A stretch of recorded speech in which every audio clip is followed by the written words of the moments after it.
What is up, guys? Welcome back to another daily build video. This time we're taking a look at the MC20, and this tune was sent in by Dutch RTV, so shout out to him for this one. Let's go.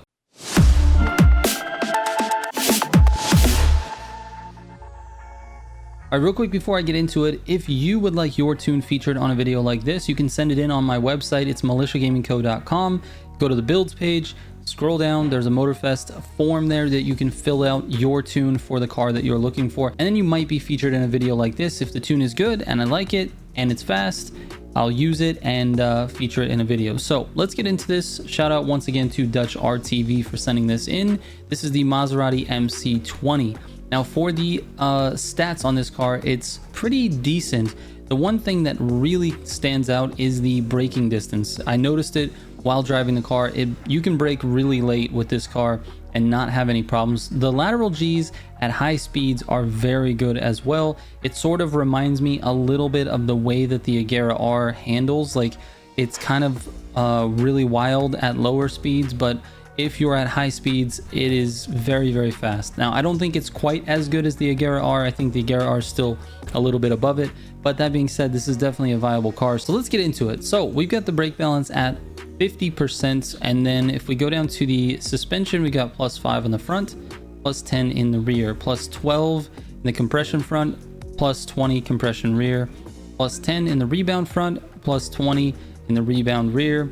And then the anti-roll bars, +5 in the front, +10 in the rear. Alignment, we've got it at -0.15 for the front and -0.25 for the rear.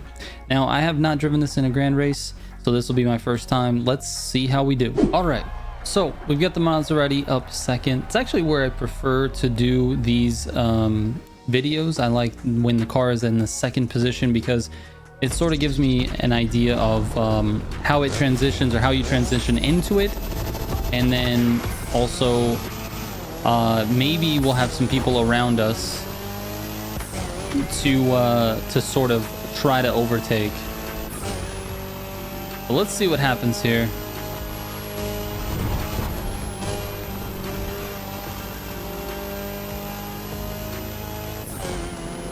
The focus is very good in Street 1.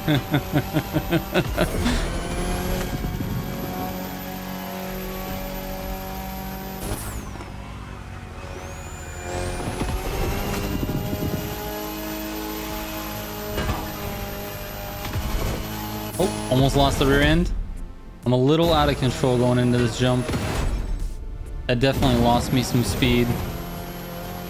I have a feeling these guys will catch up here. I've got to go through these brick walls. Oh, I hit that one. I was trying to avoid the brick walls, and it just didn't happen.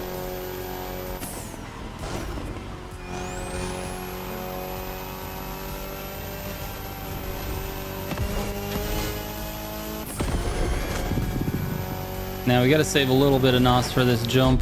You don't want to land below that freeway.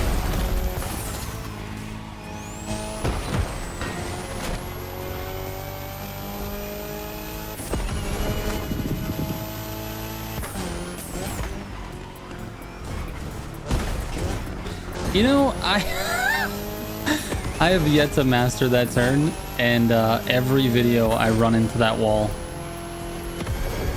for this section. It is just kind of ridiculous. I need to do better.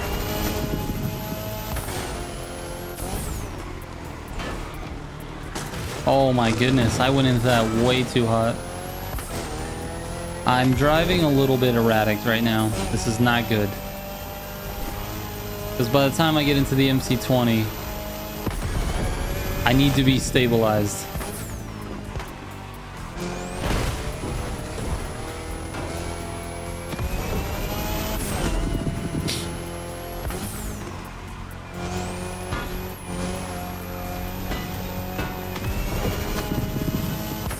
I'm literally just all over the place.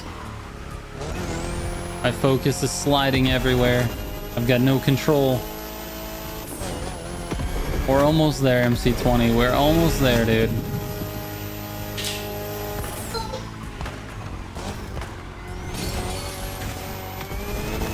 All right, here we go. Why? Why was I sideways in that? Why was I sideways in that transition, dude?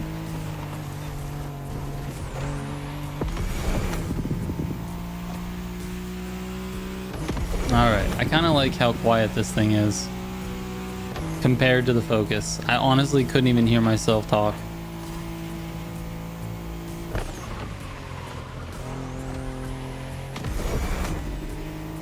Alright, the thing handles brilliantly at top speed.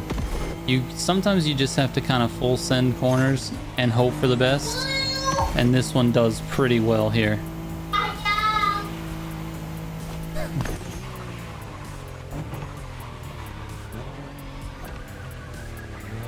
Here's the lower speed corners that I was talking about. Oh my gosh.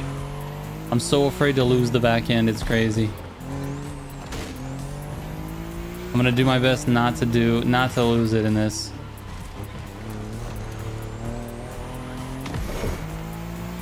Here comes the pack. There it goes. It's very easy to lose the back end.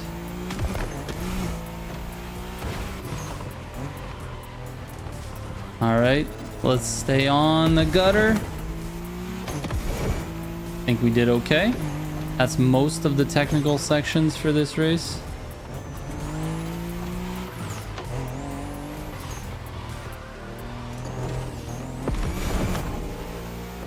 Now, one thing I like about this, which Dutch RTV mentioned in his notes when he submitted the form, is the steering is very predictable. Meaning it's not going to do anything funky. Like when you turn left, it's not going to have this like huge delay and then turn left. It feels connected to the car very well.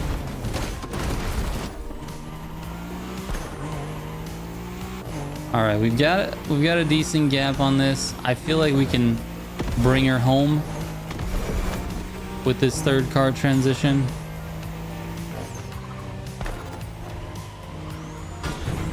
That was a much cleaner way to take that corner. I think I've really messed that up in videos in the past. But the MC20 feels nice to drive, and it is surprisingly fast. We can show the test data at the end of the video. I'll show you my comparison between this and the other cars that I've tested. Now, the test data is not always like the best reference, but it does just give you an idea of what the car is capable of compared to the other cars that we've driven on the channel here. So I'm definitely grateful to Dutch RTV for sending this in, man. It's been good. I haven't featured a community tune in a while, so I went to the sheet today, and that was a pleasant surprise.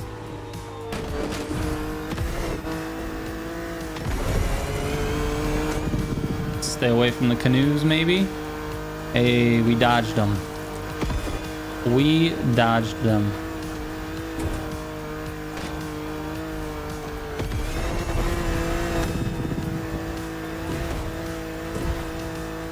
And the Z4 is always our friend. I feel like I need to adjust my tune though. It's a bit too bouncy from where it used to be.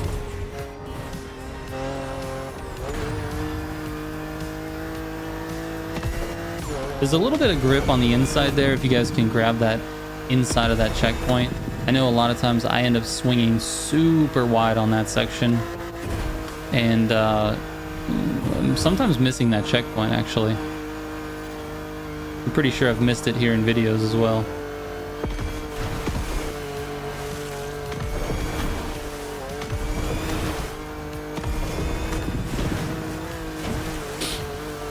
We should be cruising to a victory here thanks to the MC20, the Z4, and then I forget what we started with actually. Oh, the Focus. Yes, the Focus. What a nice little easy win. A little bit of a gap. All right. Anyway, the MC20 feels really good. I definitely recommend taking it out to drive. I test on achieving immortality. That's all of the corners in that race are pretty much high-speed corners. So that's what I'm testing when I test these hypercars. And then I'll take it on the very first playlist race for the Donut Media playlist, and that's where I test how well it gutters and how well it does in the sharper corners. So if we look at the test results for this one, we've got a 121 on achieving immortality. So those high speed corners, it does very well. It's tied with cars like the F12, the Countach, the EB110, the Cherin Super Sport. I mean, it really does well on those corners. And then for Legendary versus Rivalry, I don't have test data on every car, but it does a 230, 244, and that's you know, equivalent to like the Pista. It's close to the Expo, it's close to the Zonda F. That's honestly where it struggles for me. I'm just not as talented at driving at those lower speeds, so definitely that's where the car struggles, but again, very good at top speed. So anyway, thank you guys so much for watching this daily build. I will catch you on tomorrow's Trigger out.